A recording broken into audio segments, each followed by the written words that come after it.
Hai teman-teman mau cerita rakyat. Pasti teman-teman kita bercerita bertanya-tanya dong, apa sih itu cerita rakyat? Cerita rakyat itu bagian dari mitos, dongeng, dan juga legenda. Cerita rakyat juga merupakan cerita yang berasal dari masyarakat dan berkembang dalam masyarakat di masa yang sangat lampau. Nah, dan di masa yang sangat lampau itu menjadi ciri khas di setiap bangsa yang mempunyai kultur, budaya, adat, dan juga sejarah. Nah, pada umumnya cerita rakyat ini mengisahkan suatu tempat atau asal-usul tempat tersebut. Nah, tokoh-tokoh yang dimunculkan di dalam cerita rakyat itu bisa berupa hewan, bisa berupa manusia, dan juga bisa berupa dewa. Bersama gua Sanchez Vicario, inilah Kita Punya Cerita.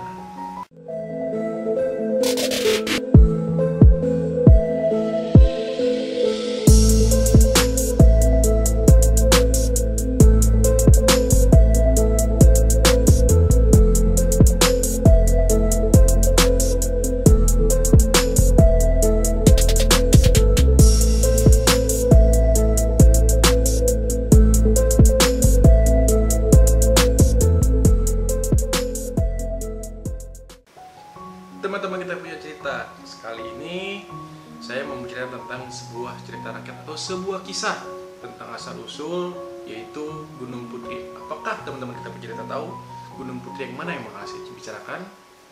Atau nggak di mana? Atau ada yang dengar-dengar, ada yang bisik-bisik? Benar sekali, itu dia Gunung Putri di salah satu kecamatan di Kabupaten Bogor tepatnya. Nah, di Kabupaten Bogor ini juga ada yang bernama Gunung Putri, tepatnya di Provinsi Jawa Barat. Pasti kalian sudah tahu semua yang di luar sana. Nah, di perbatasan ada memiliki perbatasan di Gunung Putri tersebut, yaitu ada kota Bekasi di sebelah utara, Citrep di sebelah selatan, lalu ada kota Depok di sebelah barat, dan juga ada Cilengsi di perbatasan sebelah timurnya. Nah, di sana kita bisa telusuri riwayat sejarah yang memiliki dua sumber cerita yang berasal untuk awal asal usulnya Gunung Putri. Jadi belibet nih teman-teman nih, awal asal usulnya cerita Gunung Putri tersebut. Nah, dua kisah yang lama dituturkan secara turun-menurun dari para orang tua zaman dulu. Seperti yang tadi saya ceritakan tuh, sebuah cerita masyarakat atau sebuah cerita rakyat itu pasti tidak kurang dan tidak lebih ada cerita pada zaman masyarakat pada zaman dulu. Makanya cerita Gunung Putri ini juga turun-menurun dari para orang tua zaman dahulunya. Nah, kisah pertama ini akan saya ceritakan. Jadi di Bogor dulu ada sebuah negeri, teman-teman, negeri kecil yang terkenal karena kemakmurannya dan juga karena kesuburannya. Kemakmuran negeri itu juga disebabkan karena adanya campur tangan dari sebuah raja negeri tersebut. Nah, raja ini yang sangat arif dan bijaksana dan penuh perhatian kepada rakyat-rakyatnya, tanpa memandang sebelah mata, tanpa memandang umur, tanpa memandang kasta. Mau dia tinggi, mau dia rendah, raja ini tetap arif dan bijaksana. Begitu teman-teman. Nah, tetapi di sini ada sebuah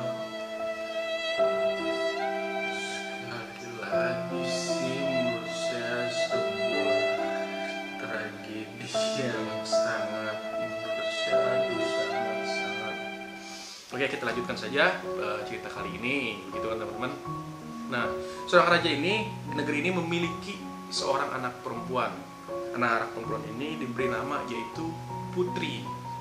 Nah, karena ini cerita tentang Gunung Putri, makanya mungkin anak ini diberi nama yaitu Putri. Nah, seorang anak Putri ini selain dia cantik, Putri ini tidak sombong dan sangat sekali suka menolong orang yang sedang kesulitan, sama seperti ayahnya waktu itu.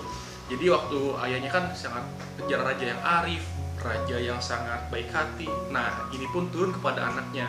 Jadi anaknya pun sering menolong tanpa pandang bulu, tanpa melihat kasta dia di bawah ataupun di atas.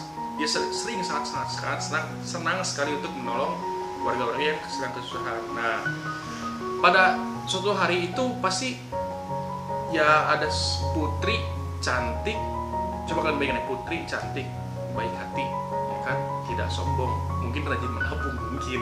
Nah, baik siapa sih nggak suka? Kalau gue juga pasti suka sama putri yang memiliki akhlak, apalagi wajah paras yang sangat cantik tersebut. Nah, tapi di kisah ini, jadi putri ini sebenarnya banyak ingin mempersunting dan ingin melamar dia, tapi namun tidak ada satu orang pun yang bisa mendapatkan putri tersebut. Kenapa?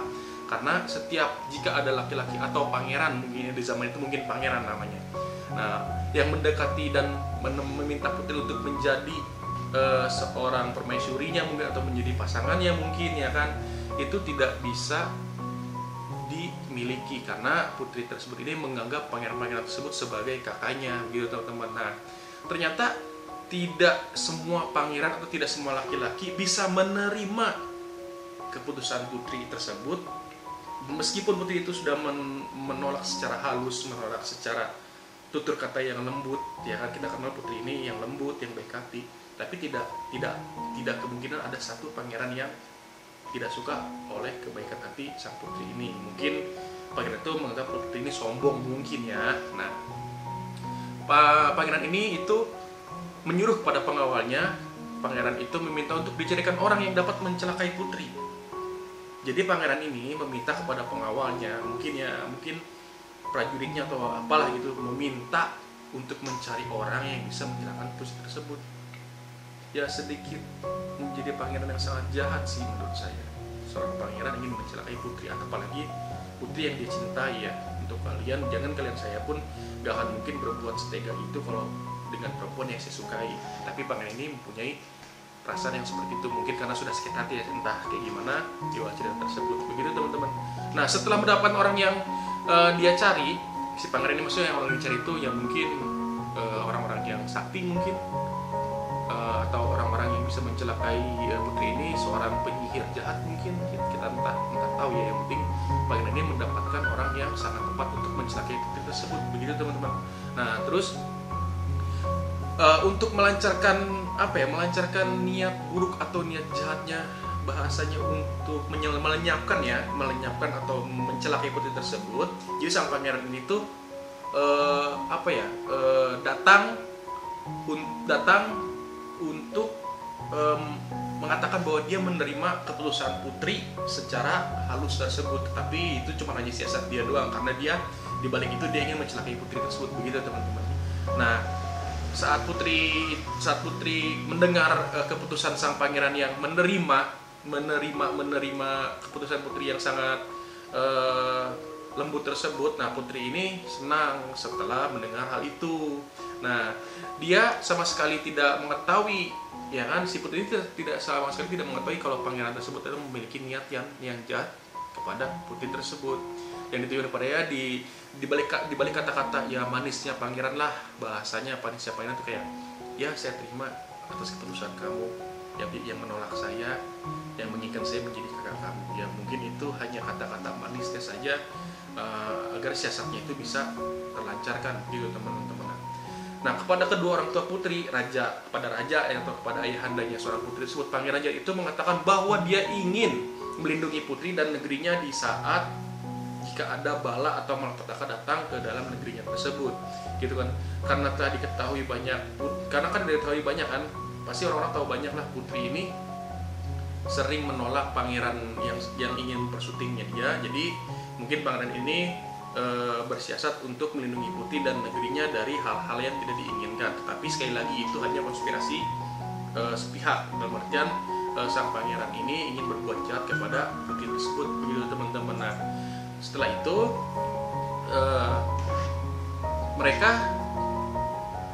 sesaat mereka ingin melancarkan sebuah niatan jahatnya, ya kan. Jadi pangeran ini ibaratnya menawarkan diri. Jadi saya bilang tuh, menawarkan diri untuk melindungi putri, melindungi negerinya, atau melindungi apalah itu yang pokoknya yang namanya niatan jahat. Siapapun kalau punya niatan jahat pasti awalnya manis deh, pasti selalu manis seperti itu.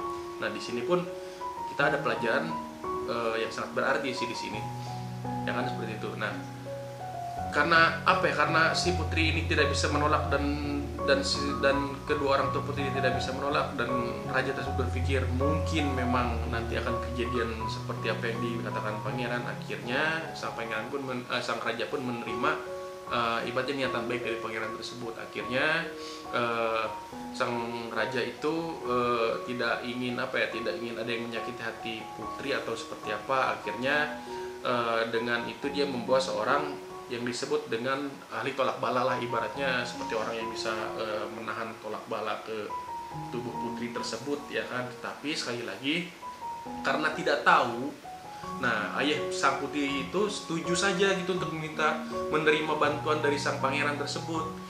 Ya sebenarnya sih yang tabib yang dibawa tabib lagi sorry maaf ibaratnya si ahli tolak bala itu yang dibawa oleh pangeran itu adalah seorang penyihir jahat begitu. Jadi si raja ini nggak pernah tahu. Jadi orang yang disebut ahli tolak bala ini adalah sebenarnya penyihir jahat yang pangeran temukan di atau di mana dia yang penting ingin mencelakai si putri tersebut gitu kan. Nah setelah pangeran jahat itu bersiap-siap untuk pulang ya kan, bersiap-siap untuk pulang, jadi si ahli tolak bala ini dengan bahasa yang tidak dimengerti, dia memang bahasa begitulah bahasanya, mantra-mantra lah mungkin begitu kan ya, mengarta mulailah tiba-tiba itu mengepul sebuah asap hitam, terus bahasanya dingin, hawanya yang dingin ya kan, dan itu bisa menyelimuti putri, raja dan ibundanya mungkin ya. Tetapi awan atau asap hitam itu tidak bisa menyelimuti penyihirnya, para prajurit pangeran yang jahat tersebut dan prajurit dari pangeran yang jahat, dan tidak bisa menyelimuti pangeran yang jahat tersebut karena ya mungkin ini mereka sudah bekerja sama ya, yang penting yang dicelakai oleh putri atau keluarga putri tersebut itu aja. Nah setelah si pangeran ini pulang, tiba-tiba entah bagaimana awalnya tiba-tiba tumbuh ratusan pohon yang sangat-sangat besar.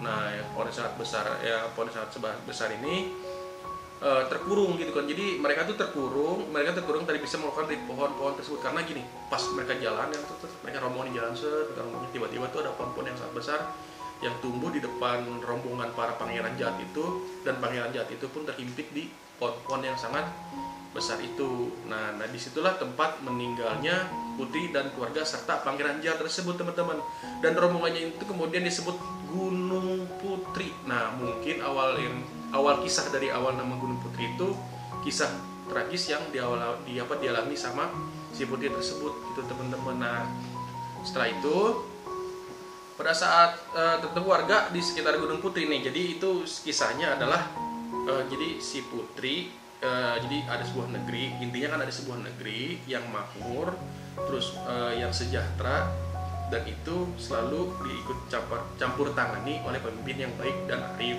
Nah pemimpin yang baik ini punya anak namanya Putri. Nah Putri ini sangat cantik dan baik hati juga, dan banyak pangeran juga ingin kepada dia. Nah tidak semua pangeran bisa menerima perlakuan baik atau pernyataan lembutnya secara lembutnya, tidak ingin dipersunting oleh mereka, dan mereka itu hanya dianggap kakak oleh sang putri tersebut. Tapi ada satu pangeran yang jahat tadi tersebut yang ingin mencelakai putri. Nah akhirnya putri meninggal di tempat itu bersama keluarganya, dan juga rombongan pangeran yang jahat itu pun meninggal di tempat itu. Nah, karena tempat itu tinggi dan hawanya dingin, akhirnya disebut dengan Gunung Putri. Nah Gunung Putri ini juga teman-teman di sana konon gitu pada saat tertentu warga desa di Gunung Putri itu mengadakan upacara pemberian sesaji lah untuk putri menurut warga atau menurut cerita gitu. Karena putri yang pernah muncul pada saat penduduk desa, putri ini pernah muncul pada saat penduduk desa itu terkena kesulitan pangan, mungkin kesulitan pangan ya. Jadi kemunculan itu setelah munculnya putri itu, jadi petani-petani yang ada di Gunung Putri itu kembali subur dan makmur seperti itu teman-teman. Nah jadi kilas ceritanya seperti itu, asal usul kenapa nama dinamakan menjadi Gunung Putri. Tapi itu di kisah pertamanya.